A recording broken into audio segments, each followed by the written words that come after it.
Hello students. So இந்த வீடியோவில் நம்ம எதை பார்க்க போகிறோம்னா introduction chapter 10 introduction to C++ தான் டிஸ்கஸ் பண்ண போகிறோம். இப்போது நம்ம சாப்டர் 9ல் வந்து பார்த்திங்கன்னா நிறைய கான்செப்டை வந்து டிஸ்கஸ் பண்ணியிருப்போம். ஒரு ப்ரோக்ராம் எழுதுறதுக்கு தேவையான என்னெல்லாம் தேவைப்படுன்றதை வந்து நம்ம டிஸ்கஸ் பண்ணியிருக்கோம்.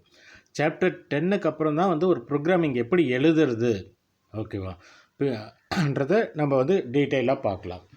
இப்போ வந்து இன்ட்ரடக்ஷன் பார்ட்டில் வந்து பார்த்திங்கன்னா என்ன சொல்லியிருக்காங்கன்னா இன் ப்ரீவியஸ் சாப்டர் 9ல் வந்து நம்ம variables, constants, operators, data types இதெல்லாம் வந்து டிஸ்கஸ் பண்ணியிருப்போம். இப்போ வந்து அது வந்து ஒரு ப்ரோக்ராம் எழுதணும் போது இதெல்லாம் நம்ம யூஸ் பண்ணுவோம். வேரியபிள்ஸ் இருக்கும், கான்ஸ்டன்ட், எப்படி நம்ம ஒரு காஃபி ஏதோ ஒரு டிஷ் வேணுமோ அது தேவையான பொருள்லாம் எடுத்துகிட்டு அதுக்கப்புறம் தான் அதை மேக் பண்ணுவோம். ஓகே, ப்ரிப்ரேஷன் ஸ்டார்ட் பண்ணுவோம். அதே போல் ஒரு ப்ரோக்ராம் எழுதுறதுக்கு என்னென்னலாம் ஃபஸ்ட்டு அதை ரெடி பண்ணிவிட்டு அதுக்கப்புறம் தான் நம்ம லாஜிக்கை யூஸ் பண்ணிவிட்டு ப்ரோக்ராமை பில்ட் பண்ணுறோம். இப்போ வந்து வேரியபிள்ஸ், இப்போ கான்ஸ்டன்ட், ஆப்ரேட்டர், டேட்டா டைப்ஸ் வந்து நம்ம லாஸ்ட்டு சாப்டரில் டிஸ்கஸ் பண்ணியிருப்போம். அதே போல் இது சம் ப்ரீஃபாக இப்போ நான் சொல்லிடுறேன் அது என்னன்றதுக்காக ஒரு ரெஃப்ரெஷ் மாதிரி. வேரியபிள்னால் என்னென்னா ஒரு வேல்யூஸை நம்ம யூஸ் பண்ணோன்னா அதுக்கு ஒரு நேமை கொடுக்குறோம். இப்போ உதாரணத்துக்கு நம்ம ப்ரோக்ராமிங்கில் வந்து நம்ம ஒரு ஸ்டூடெண்ட்டோடைய மார்க் கிரேடுக்கு ஒரு ப்ரோக்ராம் எழுதுகிறேன். இப்போ அதில் வந்து ஸ்டூடெண்ட் நேம், இப்போ உன்னுடைய நேம் வரணுன்னா நம்ம அதுக்கு ஒரு variable student name equal to okay some Vijay, Ajith அது மாதிரி கொடுக்குறோம். அப்போனா அந்த ஸ்டூடெண்ட் நேம்ன்றது தான் வேரியபிள் நேம். ஓகே, வேரியபிள்ன்றது ஒரு நேம் கொடுக்குறோம். ஒரு வேல்யூ டைரெக்டாக நம்ம ஸ்டோர் கொடுக்க முடியாது, அது கம்ப்யூட்டருக்கு வந்து எப்படின்னு தெரியாது. அப்படின்னும் போது என்ன பண்ணுறோம்னா ஒரு வேரியபிள் நேமில் வந்து ஸ்டோர் பண்ணுறோம் அந்த வேல்யூஸை. அதுக்கு தான் வேரியபிள் நேம் யூஸ் பண்ணுறோம். For example register number equal to so and so 101, இல்லை ரோல் நம்பர் ஈக்குவல் டு இந்த ரோல் நம்பர் நம்ம எழுதுகிறோம் இல்லை, அதுதான் வேரியபிள் நேம். அந்த வேல்யூஸ் எங்கே போய் ஸ்டோர் ஆகுதுன்னா அந்த வேரியபிளில் வந்து போய் ஸ்டோர் ஆகுது, அதுதான் வேரியபிள். ஸோ ஒரு ப்ரோக்ராம்னும் போது ஃபஸ்ட்டு நம்ம வந்து வேரியபிள் நம்ம ப்ரோக்ராமில் என்னெல்லாம் யூஸ் பண்ணுறோமோ அந்த வேரியபிளை வந்து டிக்ளேர் பண்ணணும். இப்போ நான் வந்து ஒரு ஸ்டூடெண்ட் மார்க்னால் நமக்கு கண்டிப்பாக தெரியும் ஸ்டூடெண்ட் மார்க் கிரேட் கண்டுபிடிக்கணும்னா அவனுடைய ரெஜிஸ்டர் நம்பர் வேணும், அவனுடைய நேம் வேணும், அதுக்கப்புறம் சப்ஜெக்டோட கோட் வேணும், சப்ஜெக்ட் மார்க்ஸ் வேணும். இப்போ இது இருந்துச்சுன்னா தான் நம்ம கிரேட் கண்டுபிடிக்க முடியும். இப்போ ஃபஸ்ட்டு அதுக்கெல்லாம் நம்ம வேரியபிள்ஸை க்ரியேட் பண்ணிவிட்டு அதுக்கப்புறம் அதனுடைய வேல்யூஸ் அசைன் பண்ணுறோம். வேல்யூஸ் எப்படி அசைன் பண்ணுறோம்? ரெஜிஸ்டர் நம்பர் 1, நேம் வந்து ஃபார் எக்ஸாம்பிள் கார்த்தி நேம், அதுக்கப்புறம் subject 1 mark equal to 80, subject 2 mark 90, இது மாதிரி நம்ம சொல்கிறோம். இந்த வேல்யூஸை வந்து அந்த வேரியபிளை ஸ்டோர் பண்ணோம். அதுக்கப்புறம் நம்ம ப்ரோக்ராமிங்கை யூஸ் பண்ணிவிட்டு அவனுடைய கிரேட் என்ன இன்னும் கண்டுபிடிச்சிடலாம். அவன் டிஸ்டிங்ஷன் வரானா இல்லை ஃபஸ்ட் கிளாஸா செகண்ட் கிளாஸான்றதை கண்டுபிடிக்கும். அதுதான் வேரியபிள் யூஸ் பண்ணுறோம். கான்ஸ்டன்ட்ஸ்னால் என்னென்னா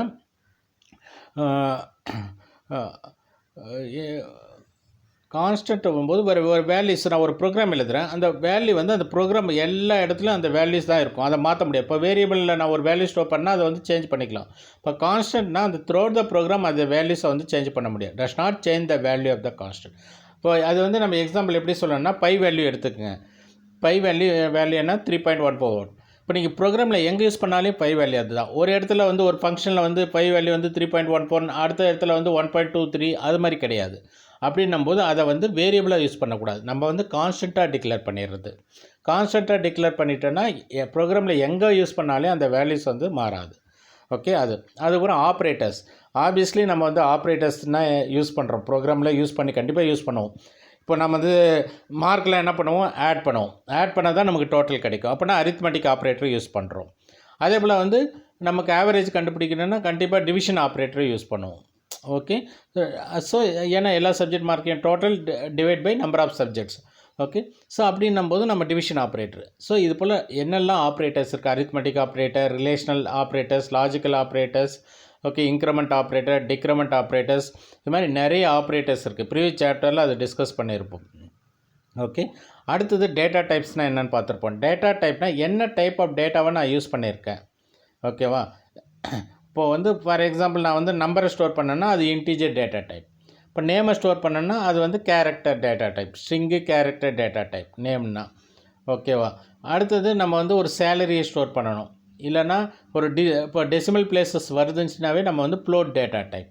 ஸோ அதுபோல் Boolean true or false. So இது மாதிரி டிஃப்ரெண்ட் டேட்டா டைப்ஸ் இருக்குது. ஓகே, என்ன டைப் ஆஃப் டேட்டாவை நான் ஸ்டோர் பண்ணுறது ஸ்பெசிஃபை. இன்டீஜர் ரெஜிஸ்டர் நம்பர், அப்படின்னா இன்டீஜர் ரெஜிஸ்டர் நம்பர்னால் அங்கே வந்து இன்டீஜர் டைப் ஆஃப் டேட்டாவை மட்டும் தான் ஸ்டோர் பண்ண முடியும். ஓகே, வித்தவுட் டெசிமல் நம்பரை தான் நம்ம ஸ்டோர் பண்ண முடியும். அதே போல் name equal to character of 20 நேம்னா அப்படின்னா அது கேரக்டர் அரேன்னா அங்கே வந்து ஸ்ட்ரிங்கை மட்டும் தான் ஸ்டோர் பண்ண முடியும், இல்லை அட்ரஸை மட்டும் தான். ஸோ அதை தான் இதெல்லாம் வந்து நம்ம வந்து ப்ரீவியஸ் இதில் பார்த்துருப்போம். அதே போல் இது முன்னாடி பார்த்துவேன் நம்ம திங்கின் நிறைய நாளாக நம்ம திங்கின் தமிழில் வந்து 11th கம்ப்யூட்டர் சயின்ஸ் வீடியோ போடாமல் இருக்கும். இனிமேல் வந்து ரெகுலராக வரும். அதே போல் 12th கம்ப்யூட்டர் சயின்ஸும் வீடியோ இருக்குது, நீங்கள் அதையும் பார்க்கணும். ஓகே.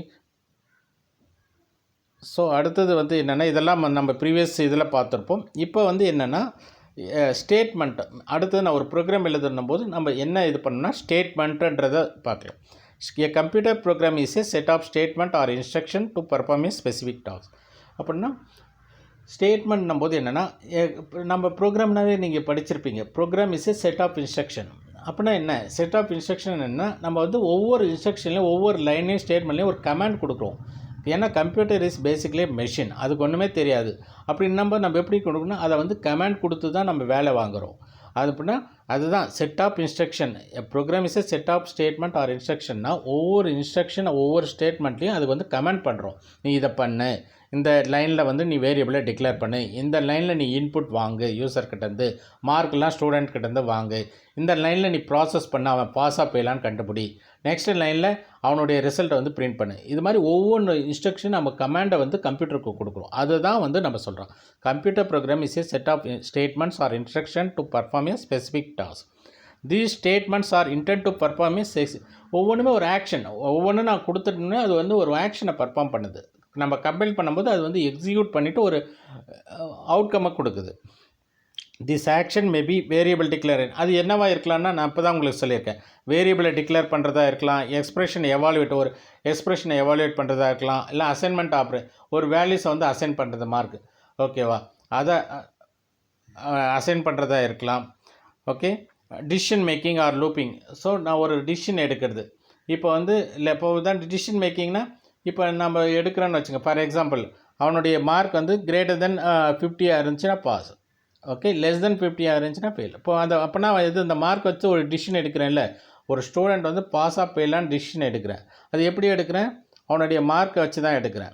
ஓகே, 50க்கு மேலே இருந்தால் பாஸ், 50க்கு கீழே இருந்துச்சுன்னா ஃபெயில். Okay, decision making. அதே போல் லூப்பிங், இதெல்லாம் நம்ம வந்து கம்மிங் வீடியோஸில் வந்து டீட்டெயிலாக டிஸ்கஸ் பண்ணலாம் வித் ப்ரோக்ராமிங்கோட. ஓகே, லூப்பிங்னா ஒரே ரிப்பீட்டேட்டிவ் ஆகிறது.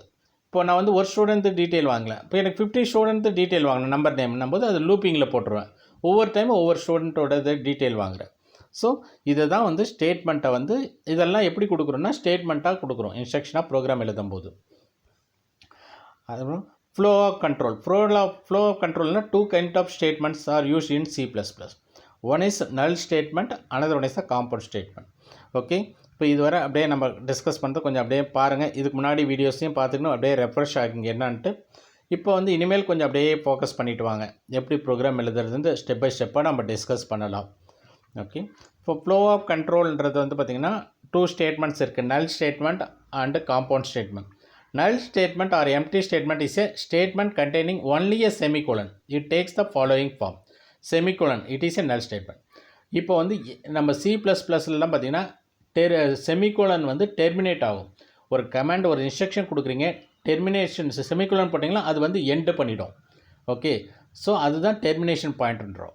ஓகே, அது வர ஒரு ஸ்டேட்மெண்ட்டாக கன்சிடர் பண்ணோம். அடுத்தது வந்து வேறு கமாண்ட் கொடுக்குறீங்க, செமிகோலன் போச்சுன்னா அது முடிஞ்சிடுச்சு. ஓகே, ஸோ அப்படின்னும் போது ஒரு ஸ்டேட்மெண்ட்டுக்கு எண்டில் வந்து டெர்மினேட்டர் வந்து பார்த்திங்கன்னா எது வரும், செமிகோலன் வரும்.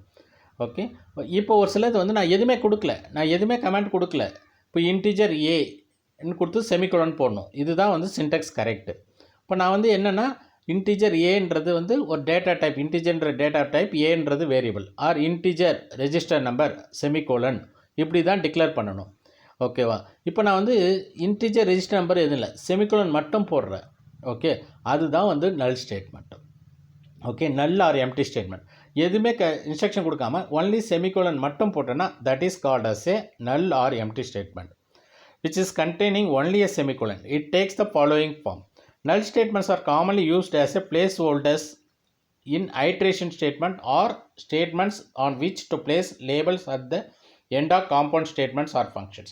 இது எங்கே யூஸ் பண்ணுறாங்கன்னா மோஸ்ட்லி வந்து ஐட்ரேஷன் போது லூப்பிங் ஸ்டேட்மெண்ட்ஸில் யூஸ் பண்ணுவாங்க. இப்போ நான் வந்து ஃபார் லூப் நம்ம டிஸ்கஸ் பண்ணோம் ப்ரோக்ராமிங் பண்ணும்போது அது எப்படி யூஸ் பண்ணுறாங்க நல் ஸ்டேட்மெண்ட். ஃபார் லூப்பில் பார்த்தீங்கன்னா 3 வேல்யூஸ் வரும் லூப்பிங் ஸ்டேட்மெண்ட்டில். ஃபார் லூப்பில் இனிஷியலைசேஷன், அதுக்கப்புறம் test condition, increment R decrement. இப்போ நான் வந்து இனிஷியலைசேஷன் ஆர் இன்க்ரிமெண்ட் கண்டிஷன் மட்டும் கொடுக்குறேன், இன்க்ரிமெண்ட் டிக்ரிமெண்ட் எதுவுமே கொடுக்கல. அப்போனா சிம்பிளி நான் செமிகோலன் மட்டும் போட்டு விட்டுறது. ஓகே, ஒரு வேல்யூஸ் நான் கொடுக்கணும், அது கொடுக்கல, பட் ஆனால் எனக்கு வந்து ரன் ஆகணும் அந்த ப்ரோக்ராம். அப்படி ஆனால் கொடுத்தா தான் ரன், கொடுக்கலன்னா வந்து பார்த்தீங்கன்னா எரர் காட்டும். அதுக்கு பதில் நம்ம என்ன பண்ணுறோம்னா செமிகோலன் போட்டுட்டா அது வந்து கம்பைலர் அசியூம் பண்ணிக்கோ, ஓகே இந்த இடத்துல வேல்யூ கொடுக்கல, நீ கொடுக்க அது செமிகோலன் போடலன்னா எரர் காட்டும். ஓகே, ஸோ அப்படின்னும் போது நம்ம வந்து எம்டி ஸ்டேட்மெண்ட் ஆர் நல் ஸ்டேட்மெண்ட்டை போவோம். இட்ரேஷன் ஸ்டேட்மெண்ட்டில் யூஸ் பண்ணுவோம். அதே போல் காம்பவுண்ட் ஸ்டேட்மெண்ட்ஸ்லேயும் வந்து பார்த்திங்கன்னா ஃபங்க்ஷன்ஸில் வந்து இதை வந்து நல் ஸ்டேட்மெண்ட் ஆர் எம்டி ஸ்டேட்மெண்ட்டை யூஸ் பண்ணிகிட்டு இருப்போம்.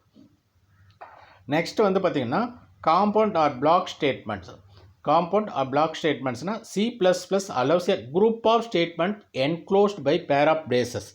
Okay, curly braces, pair of braces இருக்குது தான் காம்பவுண்ட் ஸ்டேட்மெண்ட். இப்போ நான் வந்து ஓப்பனிங் பிரேஸ் அண்ட் க்ளோசிங் பிரேஸ்க்குள்ளே ஒரு 10 இன்ஸ்ட்ரக்ஷன் கொடுக்குறேன், 10 கமெண்ட், அதை தான் காம்பவுண்ட் ஸ்டேட்மெண்ட்.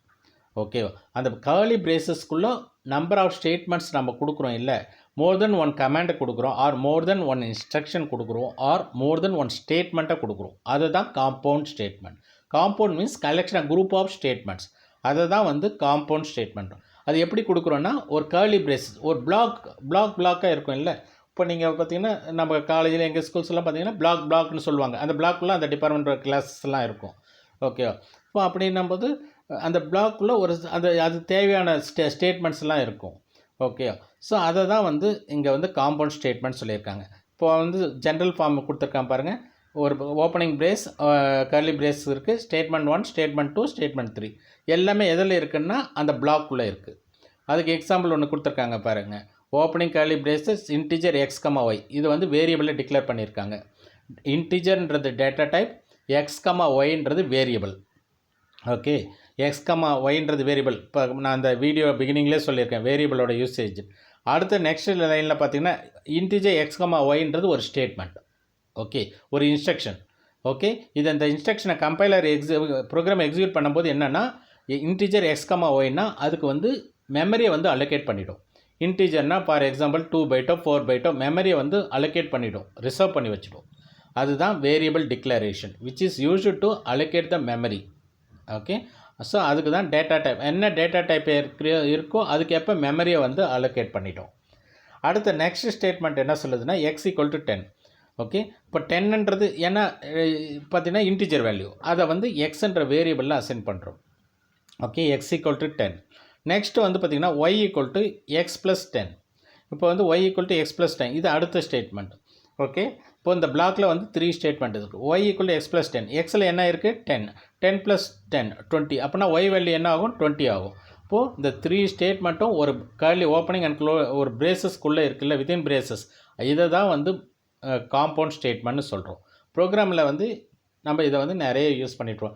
அதே போல் மெயின்ன்ற ஃபங்க்ஷன் நீங்கள் C++லாம் பார்த்தீங்கன்னா மெயின் ஒரு ஃபங்க்ஷன் போட்டிங்கன்னா அதுக்குள்ளவே பார்த்தீங்கன்னா எல்லாமே அதுக்கு இதுக்குள்ளே தான் எடுப்போம். ஓப்பனிங் அண்ட் கர்லி பிரேசஸ்க்குள்ளே தான் எல்லா ஸ்டேட்மெண்ட்டும் எழுதுவோம்.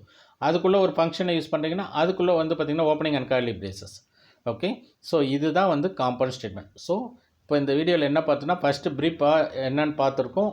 ஓகே, ப்ரீவியஸ் லாஸ்ட் கிளாஸ் நடத்துனதில் ஜஸ்ட்டு அதே போல் வந்து ஸ்டேட்மெண்ட்னா என்ன, அது ஏன்னா ஸ்டேட்மெண்ட்டை தான் நம்ம ஒரு ப்ரோக்ராம் பண்ணணும் போது கண்டிப்பாக வி ஹேவ் டு பில்ட் ஸ்டேட்மெண்ட்ஸாக தான் க்ரியேட் பண்ணுவோம். ஓகே, நமக்கு தேவையை அதை வந்து எப்படி கொடுக்குறோன்னா ப்ரோக்ராம் எழுதுறதுக்கு ஸ்டேட்மெண்ட்டாக தான் கொடுப்போம். கம்ப்யூட்டருக்கு தெரிஞ்ச மாதிரி நம்ம வந்து கொடுக்குறோம். ஓகே, அதில் வந்து 2 டைப் ஆஃப் ஸ்டேட்மெண்ட்ஸ் பார்த்தோம், நல் ஸ்டேட்மெண்ட் ஆர் எம்டி ஸ்டேட்மெண்ட். அடுத்தது வந்து காம்பவுண்ட் ஸ்டேட்மெண்ட்ஸ். ஓகே, இது ரெண்டுத்தையும் பார்த்தோம். ஓகே, ஸோ நெக்ஸ்ட்டு வீடியோவில் வந்து கண்ட்ரோல் ஸ்டேட்மெண்ட்ஸ்னால் என்னன்றதை வந்து பார்க்கலாம். இப்போ இதுவரை வந்து ஒரு 2 ஸ்டேட்மெண்ட் பண்ணுறோம். நெக்ஸ்ட்டு வந்து very important topic control statement. இதுதான் ஒரு ப்ரோக்ராம் எழுதுறதுக்கு ஒரு பேஸ் இது தான். ஓகே, எந்த ப்ரோக்ராம் எடுத்தாலும் இந்த கண்ட்ரோல் ஸ்டேட்மெண்ட்டில் ஏதாவது ஒன்றுத்தில் வந்துடும். ஓகே, நீங்கள் கண்ட்ரோல் ஸ்டேட்மெண்ட்ஸை நல்லா படிச்சிட்டிங்கனாவே நீங்கள் வந்து ஈஸியாக வந்து ப்ரோக்ராமை வந்து பில்ட் பண்ணிக்கலாம். ஓகே, அதே போல் வந்து இதுவரை நம்ம சேனலை சப்ஸ்கிரைப் பண்ணாதவங்க சப்ஸ்கிரைப் பண்ணிவிடுங்க. இந்த வீடியோ பிடிச்சிருந்தால் லைக் பண்ணுங்கள். அதே போல் ஏதாவது கமெண்ட் செக்ஷனில் போடுங்க. ஏதாவது டவுட் இருந்துச்சுன்னா, இல்லைன்னா வேறு ஏதாவது வீடியோஸ் வேணும்னா ஏதாவது இருந்துச்சுன்னா நீங்கள் கமெண்ட் செக்ஷனில் போடுங்க. உங்கள் ஃப்ரெண்ட்ஸுங்களுக்கு ஷேர் பண்ணுங்கள். ஓகேவா? இனிமேல் வந்து கம்ப்யூட்டர் சயின்ஸ்னு பார்த்தீங்கன்னா, இது வந்து ஒரு திங்கின் தமிழ்ன்ற சேனல் வந்து உங்களுக்கு காமர்ஸ் ஸ்ட்ரீம் ஆகட்டும், கம்ப்யூட்டர் சயின்ஸ் எல்லாமே வரும். இன் ஃபியூச்சர் வந்து காலேஜஸ் ஓட கம்ப்யூட்டர் சப்ஜெக்ட்ஸும் வரும். ஏன்னா நம்ம 11th 12th போட்டிருக்கோம். அதேபோல் நெக்ஸ்ட் வந்து காலேஜோட கம்ப்யூட்டர் உங்களுக்கு காலேஜ் போது ஃபுல்லாக நீங்கள் 5 சப்ஜெக்ட்டும் கம்ப்யூட்டர் தான் படிக்க போகிறீங்க. ஸோ அந்த சப்ஜெக்ட்ஸும் கம்மிங் டேஸில் வந்து அப்படியே ஒவ்வொன்றா அப்லோட் பண்ணிட்டு வரும். Okay. So thank you for listening. அதே போல் இனிமேல் சப்ஸ்கிரைப் பண்ணாதவங்க சப்ஸ்கிரைப் பண்ணுங்கள். ஓகே, நெக்ஸ்ட் வீடியோவில் பார்க்கலாம். Okay, thank you.